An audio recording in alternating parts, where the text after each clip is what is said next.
Hello everyone, this is Abhijit here. I'm back with a new video.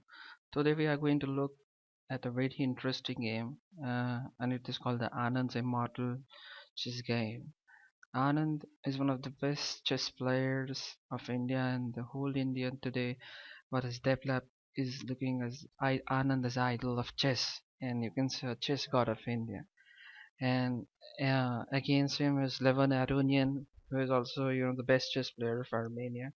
This game was played in Tata scale in Wijk-aan-Zee, Netherlands in 2013. White was Levon Aronian and black was Vishy.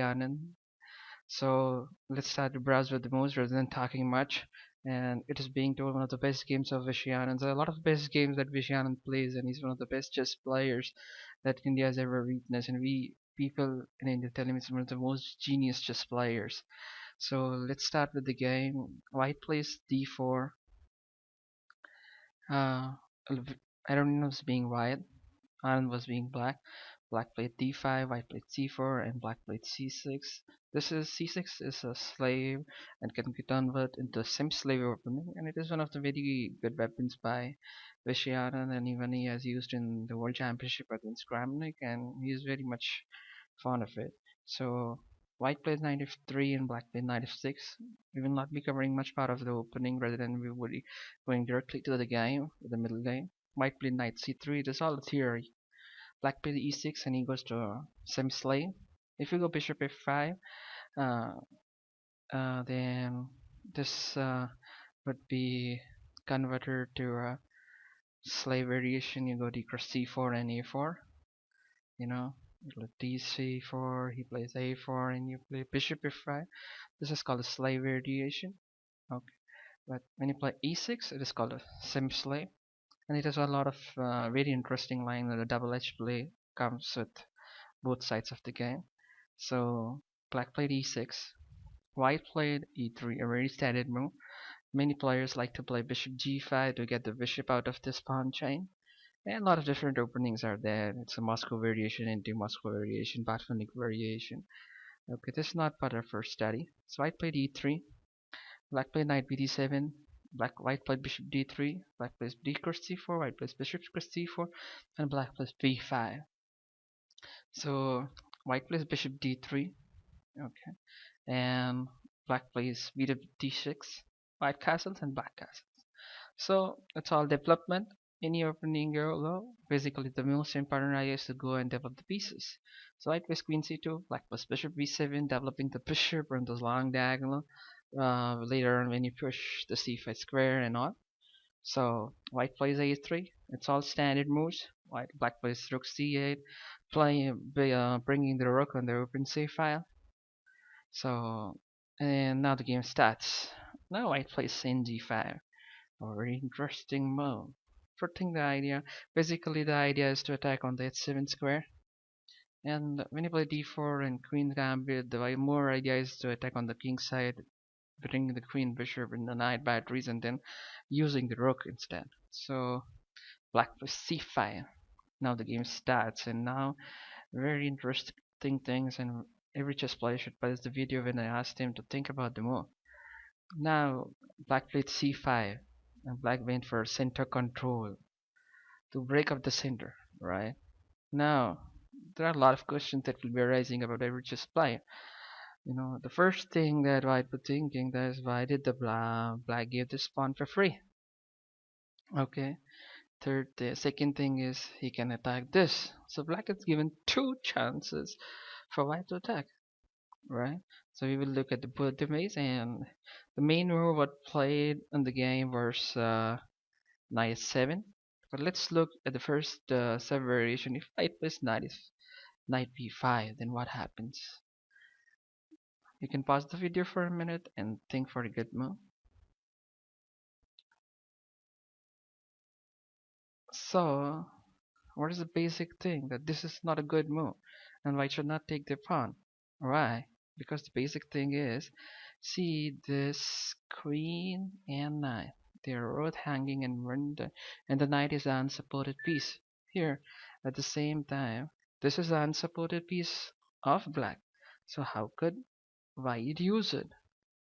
So So what does black do is, black plays bishop h2 check, white takes it, black plays knight g4 check, moves, and you take the knight. So you get the pawn with a good position. So that's why knight b5 was a bad move. Now let's move to the main move, knight 7. That is what was played in the game. Now, I think you should take a minute or even 4 or 5 minutes because it's a very important crucial move of the game. Right. Now the first, I would ask you to pause and think. Okay. So basic thing is here black played is knight g4 in the game. Okay. And we are going to look at this, but let's understand what happens if it takes the knight. Okay. See, what you should always look at the possible things first. So let's say he takes the knight. Then what is the best move? Take this. He goes to king to h8. And now there are two choices with white. He takes the pawn once more. But now black is a good choice. Black can take the pawn and attack the rook queen. So white has to protect the queen to e2. Then his bishop is hanging basically. So what he does is black can take the bishop. This bishop he can take the bishop. Then his knight is going. His bishop is going. So he thinks of to take the pawn and give up the bishop. So he takes it with a check. He takes it. He gives the check. Goes here and takes the bishop. So that's a very intelligent idea. See, when you go to browse and do the calculations, then only you will understand. So bishop at 7, king h8. If it takes the pawn, you attack it. He moves. You go check. He goes here, and you take the bishop. Okay. It's very interesting and a deep game. Now let's try to understand that what happens if he takes the bishop, goes to h8, and now he brings the bishop back by taking one pawn, and he's happy that I took the pawn and gets it back. Then bishop takes, and this is a slightly uh, good position for white. So this is why black does not want to take the knight, and that is why black didn't took the knight. See, these players go so deep to understand things that if he takes it, what will happen? So far, he finds a very interesting move in g4, and it's going to create a mass of tactical things now. And Vishy Anand is like a great player, you know. So here now in the game, white played f4. We look ahead in that game, but let's say, for example, we would be thinking that what is the basic idea? Black is trying to take the pawn, and there are two attacks on this pawn. So we would be thinking, why not to protect the pawn? So what will white do is, let's say for example white plays c3, right? h3, sorry, not c. Now you would be thinking then he has to run the knight back, and then you can take, if he goes the knight back, right here, then you take the knight back, and then he takes the knight back, and white is pawn up. That's fine, and white is winning the game. Now this is a deeper idea. White plays queen h4. And now, for example, white takes, black can go check and white. Okay, so that's why knight g4 with prompting the opponent to play h3 and then going for a mate. But Levon Aronian was one of the super grandmasters. At one point of time, he was crossed 2800. So he also calculates deep, and the super GMs are one of the very richest players. So he's not going to count for that. So he understood it, and he played f4 in the game, attack, stopping the attack on h2 with the knight and the subvert. So now, what should black play? The main area of black, he plays c cross d4. Why does he play c cross d4 and plays? He uses the rooks and pin. Now, obviously, light has a stake with the pawn, so he takes e cross d4. Okay. So now what shall white do? No, sir, black do. Now black fares a very interesting move now. And he plays bishop c5. You should have paused the video and think about it. Now I would request you should think what will happen if white take pawn takes bishop. We never think of these type of moves, and that's where grandmasters come into the play. So let's try to understand that. If white takes the bishop, for example, that's the first move that comes to our mind. What will happen if he takes the bishop? If he takes the bishop, then black will play knight c5. Now what is the idea? That white will attack and third attack. Now white has two ways to support it. One, he can run the bishop back to e2, and one, he can support it with the rook. So let's understand both of them. White plays bishop e2 to protect the bishop. Then it's going to be a mass destruction for white. Queen d4 check. The king goes to h1 to support it, to protect the check from knight f2 check. Okay. Now white has two choices. He can take it and he can run away. Let's say he takes with the rook, then he can take it. If he takes with the pawn and it's a mate here, okay. Now, say for example, he does not take it and he moves the king to g1. So now we have a smothered mate. You know how? Knight h3 check, king h1, queen g1 check, rook g1, and knight f2. It's a knight. Fantastic calculations when you play bishop c5. Okay, let's look at it. It should be looked right, no? G cross c5, knight cross c5, he plays bishop e2, you give a check, he goes here, knight f check, he goes to g1, then you get a double check, he has to move it, there are no choices, queen g1, rook g1, and knight f2. Knight. Now let's look at the other way. He plays d cross c5, you go knight c5, and now this time he's going to protect it with the rook. Now what to do? Then black can play queen b6, giving a threatening check to knight d3. Okay, so queen b6, he moves it, knight d3, queen d3, and then knight f2 check. The king has to go g1 and he takes the rook. So either of them does not work. So when Vishy Anand played bishop c5, you cannot take the bishop. Okay, it is you cannot take it. So it's a very interesting move.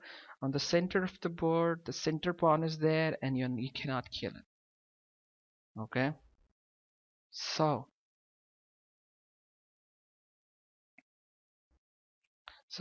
here Levon Aronian was also a very good chess player. So he saw that and he did not take the pawn and he played bishop e2. Okay, so now what would you do as black?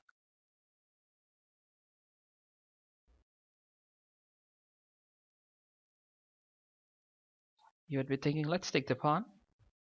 Okay, but it does not work much. If you take the pawn, he will go h1, and then if you protect the knight rook, then he will take your knight. So that does not work.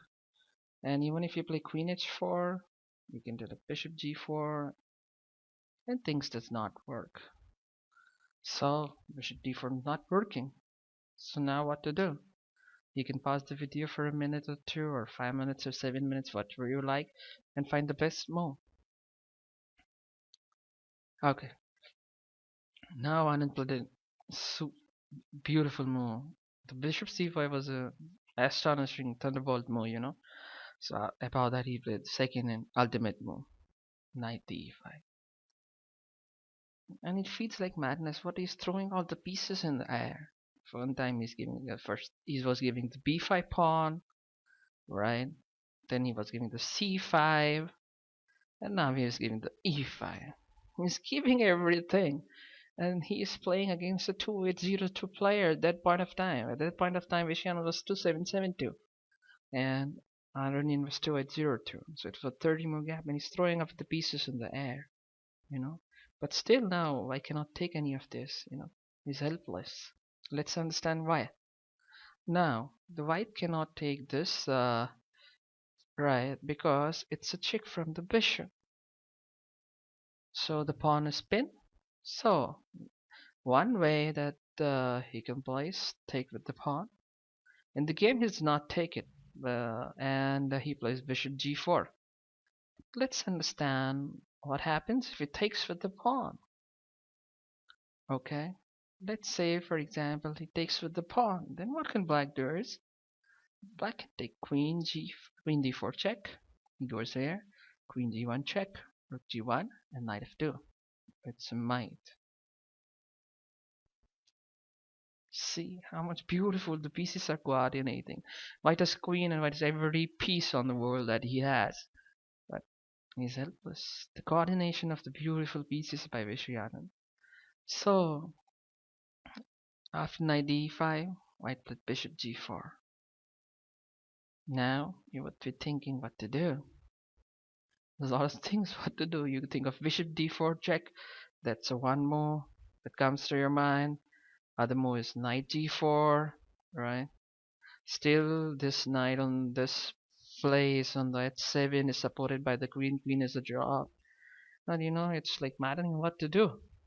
So I think you can pause for a video and think what to do.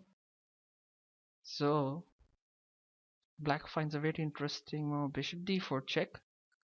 It's a check move, so he took king and knight g4. I was happy that he played knight f8 with the threat of queen h7 if it does not take it, and he thought that should be fine, you know, because if black takes with the king or let's say for a queen, then white can play queen e2 and he can attack here, he can attack here, and he can hold on the game, right? It's a good game for white then, because white's attack is faded out. But it's Vishy and he knows how to handle the positions very very well. So he found a very interesting move, f5. What's the basic idea of f5?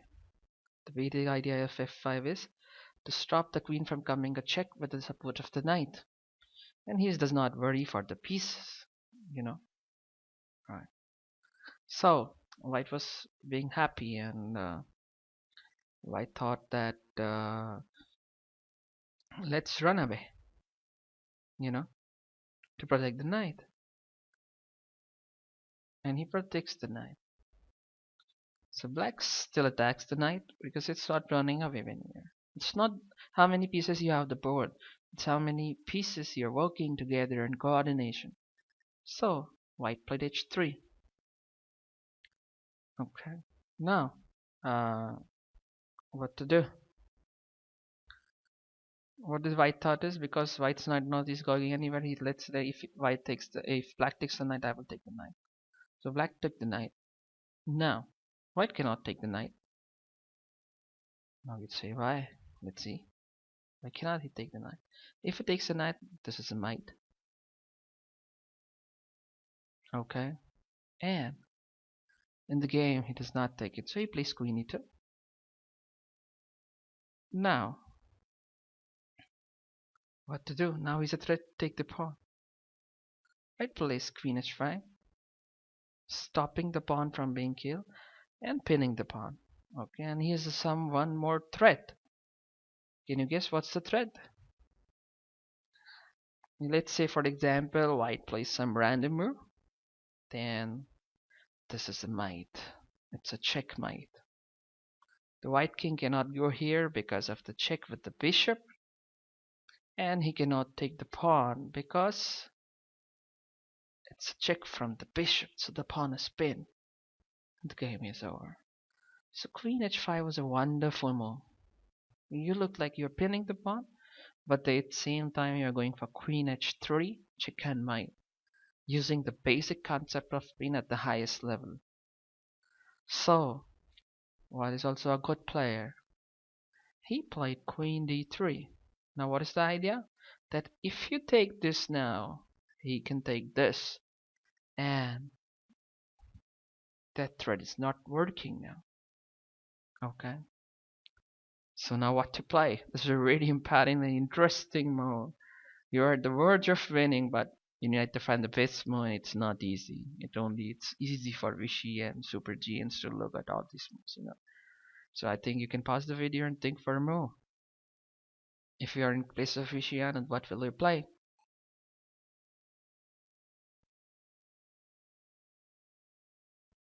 Okay, I'll tell you. Black played Bishop e3. You would say what? Why? How it's at a deeper concept. If now the first thing what comes to his mind, let's take the bishop for free, yeah? But if you take the bishop for free, you are over. Queen takes check. He cannot take with the pawn because still it is spinning. He goes here, and it's a mite. So bishop e3 looks very simple, but it's one of the most elegant moves and very tough to find on the board. You know, it's not it's not that easy. Okay. So in the game, to complete a good game, Levon Aronian in the spirit of the game played knight b5 and black went queen h3. Okay, at bishop e3 only Levon Aronian resigned. So just 23 moves and the game is over.